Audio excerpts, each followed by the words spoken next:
In this video, we'll be reviewing setup occupations. So to navigate to the screen, simply go to Setup, Setup Client Preferences, and then the Occupations tab. In here is where you'll identify the occupations for your clients.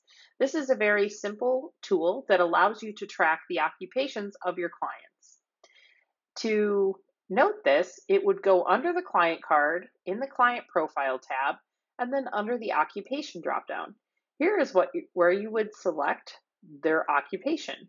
To add to this list and manage this list, you would go to that Setup Client Preferences and Occupations here. To deactivate one, you would simply deactivate it and then click Save. You can also edit it, or you can add new items simply by clicking Add and then click Save. Thank you for watching and have a great day.